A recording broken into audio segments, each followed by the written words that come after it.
Hey there. Today I'm exploring a topic that often gets overlooked but is crucial in a divorce journey. Understanding the difference between what is fair and what is right. Navigating divorce with clarity, peace, and faith. Hey there, Joy Seeker. Welcome back for more Gen Juice. I'm Jen Zingmark, your LDS life and divorce coach, here to help you navigate the challenges of divorce with faith, grace, and resilience. Thanks so much for joining me today, friends. If you're ready to stop chasing fair and start choosing what is right, you are in the right place. Just hit that subscribe button so you never miss a shot of Gen Juice, your weekly mindset refresh that is way better than a courtroom drama and comes without legal fees. This is such an important concept because let's face it, divorce can feel like a whirlwind of emotions and legalities and decisions. And it's easy to get caught up in what seems fair at the moment. But today we will explore why focusing on what is truly right can lead you to a healthier, more fulfilling outcome for everyone involved. Fairness is something we are taught to value from a very young age. Think back to when you were a kid, and if your sibling got a bigger piece of chocolate cake, you would probably cry, "That's not fair." And in many aspects of life, fairness is important. It is about equality, balance, and justice. But fairness depends on your perspective. There's this awesome story that Elder Dale G. Renlund shared in General Conference about his wife Ruth's childhood. One day, Ruth learned that her mother was taking her younger sister, Merla, to buy new shoes. And Ruth complained, "Mom, it's so unfair. Merla got new shoes last year." And Ruth's mom replied, "Ruth, do your shoes fit?" And Ruth replied, "Well, yes." And Ruth's mother said, "Merla's shoes no longer fit." Ruth agreed that every child in their family should have a pair of shoes that fit. And although Ruth would have liked to get new shoes, her perception of being treated unfairly changed when she saw the circumstances through her mother's eyes. In the context of divorce, fairness can become a double-edged sword. We often want things to be split right down the middle, whether it's our assets or our time with our children, or even responsibility for the marriage breakdown. But here's the tricky part. Fairness is highly subjective. What feels fair to you might seem completely unjust to your ex, and vice versa. This is where the conflicts can escalate, turning what could be a cooperative process into a battleground. So let's dive deeper into why fairness is so emotionally charged. During divorce, feelings of betrayal and hurt and anger always come to the surface. It's only natural to want to even the score or to feel like you're getting what is fair, but holding on to this need for fairness can keep you stuck in a cycle of bitterness. Imagine that you're in a negotiation over who gets what, and you're focused on getting your equal share of everything down to the last penny. But what if that pursuit of fairness, it's costing you more money, more stress, and heartache than it's even worth? What if, in trying to get what is fair, you're actually spending more money on legal fees and prolonging this process? So let's shift our focus to what is right. There is not one right way to handle things in divorce.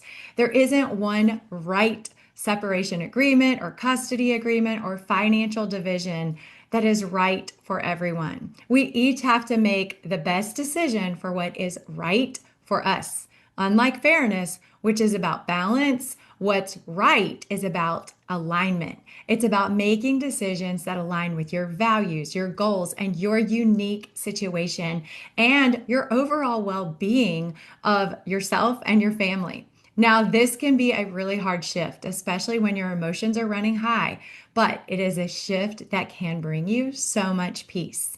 So let's think about it like this. What's right isn't always equal. It's not always about splitting things right down the middle. Sometimes what is right means making sacrifices in one area to gain in another. For example, you might feel it's unfair to give up more time with your kids, but if doing so provides them with stability that they need and want, it could be the right choice in the long run. So let's talk about some real life scenarios to bring this concept to life. I've worked with many clients over the years who've had to make tough decisions during their divorce where fairness and rightness were at odds. One of my clients was going through a particularly contentious divorce. She was determined to fight for an equal share of her husband's retirement account, believing that it was only fair after years of supporting him in his career. But after some deep reflection, she realized that what was truly right for her was to let go of this battle. Instead, she focused on securing a financial settlement that allowed her to start her own business, something that she had always dreamed of. Ultimately, she found fulfillment in pursuing her passion rather than clinging to a sense of exact fairness that wasn't serving her and just prolonged the legal battle. Another client of mine struggled with the custody arrangement for his children. He wanted equal time with them, believing that that was only fair as their father. But as he observed the stress that it was causing him and his children, bouncing between homes, dealing with different rules and routines, he began to see that what was right was to agree with a custody schedule that gave them more stability, even if it meant that the division of time between the parents wasn't exactly fair. And even it was the best situation. It was a painful decision, but ultimately it led to a happier, healthier environment for him and his children. So, these examples show us that shifting your perspective from fairness to rightness can transform how you navigate your divorce. It allows you to make decisions from a place of love rather than fear or anger. It's about taking the high road, even when it's hard, because you know that's what will lead to the best outcome for you and your children. So let's talk about the spiritual aspects of fairness. We all face challenges in our lives, and some come as a result of other people's choices or our own choices, and some trials and challenges just come. No one gets married with the plan of getting divorced. So you may feel like your life is unfair because you are dealing with divorce right now. I totally get that, friend. I have been there. But whether you chose divorce or your former spouse chose divorce, either way, our challenges are for us. They are uniquely given to us by God. And I believe that we are all uniquely prepared to face the individual challenges that we all have. Nothing happens by accident, my friend. And if this is the situation you are in, this is exactly the situation that you're supposed to be in. Nothing has gone wrong. And you have been divinely prepared to handle all of the trials and struggles and challenges that you're dealing with right now in your life. Every trial and challenge we face is carefully suited for us individually, and we are perfectly equipped and prepared to handle them. So seek help from heaven, and you will get the specific individual guidance you need. I encourage you to step back and reflect on your own situation. Are there areas that you're holding on to a sense of fairness that might be keeping you stuck? Are there decisions where you know what's right, but it still doesn't seem fair? How can you begin to align your actions with what is best for you and your family long term? And how can you trust God or in your divorce journey? Now, let me give you some practical steps to apply what I have shared with you today. We've explored the differences between what is fair and what is right. So let's talk about how you can start putting this practice into place in your life. I want to give you some really practical steps to help you shift your focus from what is fair to what is right for you. And the first step is to know your own values. Take some time to think about what is really important to you. Is it your peace of mind? Is it the well being of your children? Is it financial stability? Let these values be the guiding light as you're making decisions. Shift away from what is fair and focus on what you really value. The second step, zoom out and think long term. Divorce is overwhelming in the moment. Remember to look at the bigger picture. Ask yourself, how will this decision impact me and my family in the long run? Getting caught up in the emotions that are immediately present will cause you to make short-sighted decisions that won't be in your best interest. But keeping a long-term perspective often reveals what is truly right and in your best interest. The third step I have for you is to drop the scorecard. It's tempting to keep track of who's winning or losing in a divorce, but this mindset only keeps you tethered to the conflict. Let go of the need to keep score and focus on what will bring you peace and fulfillment now and in the long run. Number four, get help. This process is incredibly challenging, but you don't have to do it alone. Whether you choose a therapist or a coach or a support group, find someone who can offer an outside perspective and help you navigate these tough decisions. Number five, practice self-compassion. Remember to be kind to yourself as you go through this journey. Recognize that you are doing the best that you can in a really difficult situation, and it's okay that you make mistakes along the way. What's important is that you're moving in the right direction for you. And number six, stay spiritually minded and trust God in your divorce journey.